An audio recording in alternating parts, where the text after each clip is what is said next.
नमस्कार दोस्तों, YouTube channel हमारी परीक्षा में एक बार फिर से आपका स्वागत है और तारीख है आज 12 अक्टूबर 2020 और मैं आपके लिए लेकर आ गया हूं करंट अफेयर्स के 10 महत्वपूर्ण प्रश्न जो कि सीरीज हम आपके लिए चला रहे हैं। लेकिन इस आज के प्रश्न स्टार्ट करने से पहले मैं आपको बता देना चाहता हूं कि सितंबर महीने का अगर आपने मास्टर वीडियो नहीं देखा है तो आप उसको प्लीज़ जाकर देखिए, क्योंकि उसमें मैंने सारे अनकवर्ड पॉइंट्स को भी कवर कराया है जो कि पूरे महीने के इवेंट हुए हैं और उसमें सारा रिविजन भी मैंने आपको कराने की कोशिश की है। अगर कोई भी पॉइंट आपसे अनकवर्ड छुटा है तो उसको भी कवर करने की कोशिश की है। आप हमारा टेलीग्राम चैनल भी इस वीडियो के डिस्क्रिप्शन लिंक से ज्वाइन कर सकते हैं। चलिए, आपको उसमें जो टेलीग्राम चैनल है उसमें सारी पीडीएफ्स भी आपको सारी वीडियो से रिलेटेड मिलेंगी। तो देखिए, पहला प्रश्न क्या है, युद्ध सेवा मेडल पाने वाली पहली महिला कौन बनी है। तो देखिए, यहाँ पर बात हो रही है युद्ध सेवा मेडल की। युद्ध सेवा मेडल पाने वाली जो पहली भारतीय महिला बनी है वो बनी है मिंटी अग्रवाल। और देखिए, मिंटी अग्रवाल को ये मेडल दिया क्यों गया है। देखिए, आपको मैं 27 फरवरी का इंसिडेंट याद दिलाना चाहूँगा जब हमारे देश के बहादुर और जाबाज पायलट अभिनंदन वर्तमान ने पाकिस्तान के F-16 जैसे एडवांस्ड फाइटर एयरक्राफ्ट को अपने MiG-21 जैसे जहाज से मार गिराया था। तो उस टाइम जो उनको कंट्रोल करने का जो काम कर रही थी, उनकी जो सहायक थी वो थी मिंटी अग्रवाल। ठीक है, ये एयरफोर्स की स्क्वाड्रन लीडर थी और इन्होंने उनको गाइड किया था, उनको सपोर्ट किया था उस जहाज को गिराने में। तो इनको उनके उस कार्य के लिए, मिंटी अग्रवाल के उस कार्य के लिए इनको युद्ध सेवा मेडल प्रदान किया गया है। चलिए, अब यहाँ पर देखिए बात हुई है वायुसेना की। तो वायुसेना का अभी हमने हाल ही में वायुसेना दिवस जो मनाया था वो 8 अक्टूबर को मनाया था। 8 अक्टूबर 1932 को, क्योंकि वायुसेना की स्थापना हुई थी 8 अक्टूबर 1932 को, तो इसलिए हम 8 अक्टूबर को हर वर्ष वायुसेना दिवस मनाते हैं। अब देखिए, यहाँ पर वायुसेना के लेटेस्ट कुछ जहाज़ों की बात करें तो अपाचे और चिनिक हेलीकॉप्टर को अभी हाल ही में खरीदा गया है अमेरिका से। ठीक है, और राफेल को जो खरीदा गया है, जो राफेल जो फाइटर एयरक्राफ्ट है उसको हमने फ्रांस से खरीदने का काम किया है। अब यहाँ पर बात हुई है देखिए मेडल की। तो मेडल के यहाँ पर जानना आपके लिए दो पॉइंट्स को जानना बहुत जरूरी है। एक तो पीवीसी और एक अशोक चक्र, यानी कि परमवीर चक्र और अशोक चक्र। देखिए, दो मेडल हैं जो कि हाईएस्ट गैलेंट्री अवार्ड है, लेकिन इन दोनों में जो अंतर होता है, देखिए परमवीर चक्र जो है वो उच्च कोटि का जो वीरता प्रदर्शन होता है युद्ध काल के दौरान, सबसे बड़ा दिए जाने वाले गैलेंट्री अवार्ड है परमवीर चक्र, अगर युद्ध काल है तो। लेकिन अगर युद्ध शांति काल है, युद्ध काल नहीं है, तो अशोक चक्र जो होता है वो वीरता पुरस्कार सबसे बड़ा होता है देश का, जो कि दिया जाता है। तो परमवीर चक्र और अशोक चक्र के बारे में ये जानकारी देना आपको महत्वपूर्ण बनता है इस पॉइंट पर। चलिए, अगला प्रश्न देखते हैं, स्वनिर्भर नारी आत्मनिर्भर योजना किस राज्य सरकार द्वारा चलाई जा रही है। तो देखिए, जो स्वनिर्भर नारी और आत्मनिर्भर आसाम योजना चलाई जा रही है आसाम सरकार द्वारा, इसका नाम ही है स्वनिर्भर नारी और आत्मनिर्भर आसाम। ठीक है, तो आसाम के जो मुख्यमंत्री हैं सर्बानंद सोनोवाल, उन्होंने इस योजना को चलाने का काम किया है और इसका देखिए जो लक्ष्य है वो ये है कि प्रदेश की जो आर्थिक रूप से कमजोर और वंचित महिलाएं हैं उनको सशक्त करने का काम इस योजना के द्वारा किया जाएगा। ठीक है, तो असम सरकार द्वारा ये योजना चलाई जा रही है और इस योजना में 4 लाख परिवारों को, 4 लाख महिलाओं को ये मतलब हर परिवार से एक महिला को इसके द्वारा ये सपोर्ट प्रदान की जाएगी स्वनिर्भर नारी आत्मनिर्भर आसाम योजना के तहत। देखते हैं हम अपना अगला प्रश्न है, लुईस ग्लक जिनको साहित्य का नोबेल पुरस्कार प्रदान किया गया है किस देश की हैं। तो देखिए, साहित्य का नोबेल पुरस्कार मैंने आपको 1-2 दिन पहले भी कवर कराया था और ये जो लुईस ग्लक है ये देखिए ये अमेरिका की हैं। यहाँ इंपॉर्टेंट ये बनता है कि देखिए लुईस ग्लक का इंपॉर्टेंट किस लिए है, क्योंकि ये दूसरी महिला पोइट है जो महिलाओं को साहित्य के क्षेत्र में देखिए अवार्ड तो दिया गया है लेकिन पोइट्स को बहुत कम दिया जाता है, यानी कि कवि को बहुत कम दिया जाता है। और जो लुईस ग्लक हैं ये दूसरी कवि हैं जिनको साहित्य का पुरस्कार मिला है उनकी कविताओं के लिए। चलिए, तो देखिए ये जो लुईस ग्लक हैं ये अमेरिका की रहने वाली हैं और उनकी कविता के लिए उनको साहित्य का नोबेल अवार्ड दिया गया है। देखते हैं हम अपना अगला प्रश्न है, किस कंपनी ने अपने कर्मचारियों को स्थायी रूप से घर से काम करने का विकल्प दिया है।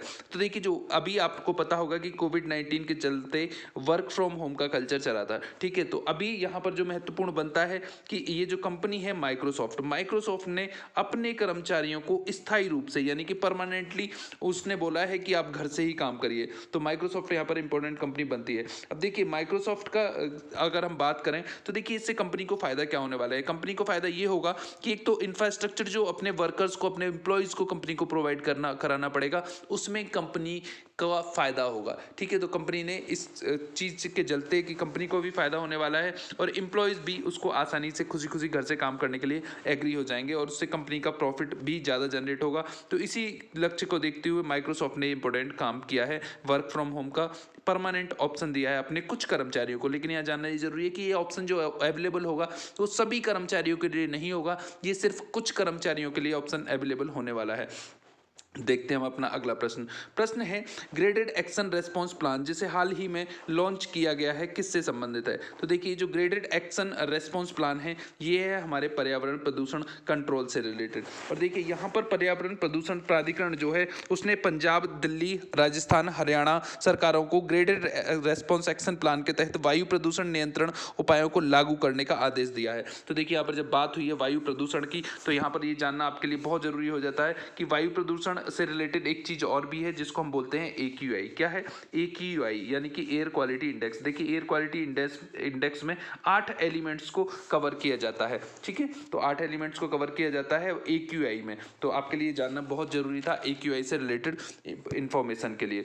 आगे बढ़ते हैं, हम अपना अगला प्रश्न देखते हैं। हाल ही में फ्रेंच ओपन 2020 किसने जीता है? तो देखिए जो फ्रेंच ओपन 2020 जीतने का जो काम किया है ये किया है राफेल नडाल ने।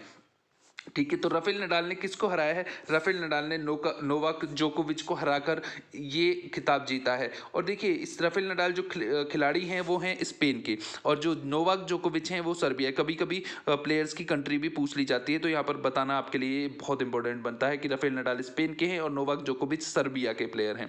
और राफेल नडाल की अगर हम बात करें तो देखिए इनका 20वां ग्रैंड स्लैम है, 20वां ग्रैंड स्लैम है। और फ्रेंच ओपन की ही अगर स्पेसिफिक बात करें तो इनका ये 13वां फ्रेंच ओपन है।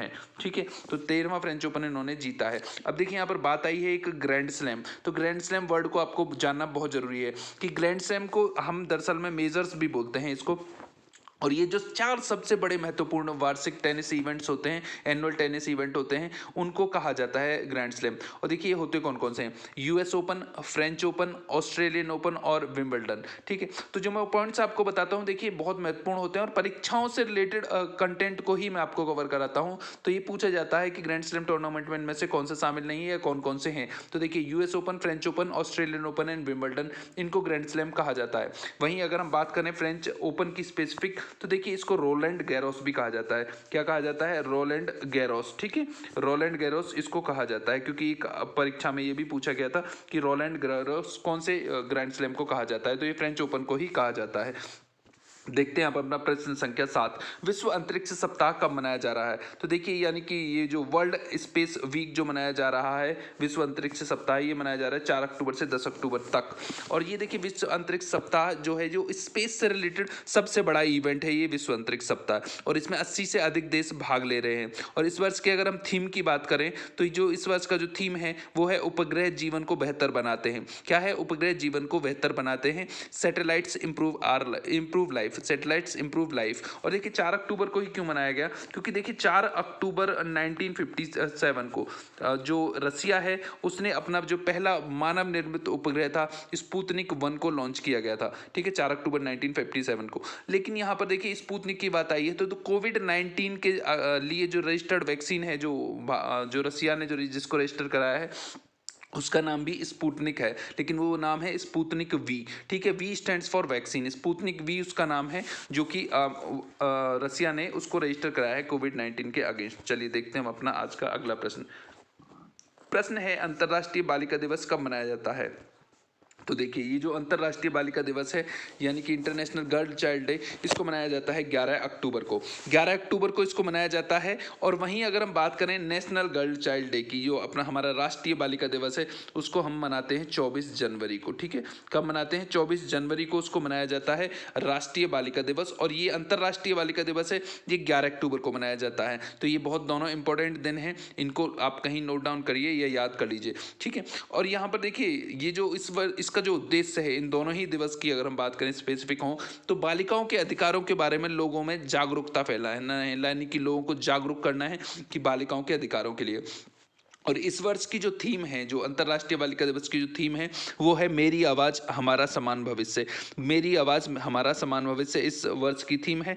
और देखिए यहाँ पर अभी एक महत्वपूर्ण चीज़ और भी बनती है कि बेटी बचाओ बेटी पढ़ाओ जो केंद्र सरकार की योजना है उसको जो शुरू किया गया था, शुरू करने का वर्ष पूछा जा सकता है, ये महत्वपूर्ण है। इसको 2015 में शुरू किया गया था। और बेटी बचाओ बेटी पढ़ाओ का जो उद्देश्य है वो है कि देश की प्रत्येक बालिका को शिक्षा प्रदान करना उसका उद्देश्य है। चलिए देखते हैं हम अपना अगला प्रश्न, प्रश्न संख्या 9। फ्रेंच ओपन 2020 का महिला एकल खिताब किसने जीता है? तो देखिए अभी हमने बात किया था जो मेंस का जो सिंगल था जो राफेल नडाल ने जीता था, स्पेन के खिलाड़ी थे। लेकिन यहाँ पर अब बात हुई है महिला की, तो महिला का जो खिताब जो जीता है एकल खिताब, वो जीता है ईगा स्वियातेक ने। ठीक है, ईगा स्वियातेक ने ये खिताब जीतने का काम किया। और ये जो ईगा स्वियातेक है, ये देखिए ये है पोलैंड की। ठीक है, पोलैंड की निवासी हैं और ये अपने देश की पहली महिला हैं जिन्होंने कोई ग्रैंड स्लैम जीता है। और इनकी उम्र जो है वो महज 19 साल है, 19 ईयर्स की हैं। और ये दूसरी सबसे कम उम्र की महिला बनी है जिन्होंने कोई ग्रैंड स्लैम जीता है। ठीक है, तो इन्होंने जो अमेरिका की जो सोफिया केनिन थी, इनको हराकर ये खिताब अपने नाम किया है ग्रैंड स्लैम का, फ्रेंच ओपन 2020 का। चलिए देखते हैं हम आज का अपना अंतिम प्रश्न। फेड कप हॉट अवार्ड जीतने वाली पहली भारतीय महिला कौन बनी है? तो देखिए फेड कप जो है इसको जानना जरूरी है। देखिए 1995 तक इसको फेड कप हॉट अवार्ड को फेडरेशन कप कहा जाता था। और फेडरेशन कप जानकर आप समझ गए होंगे कि फेडरेशन कप किससे रिलेटेड है।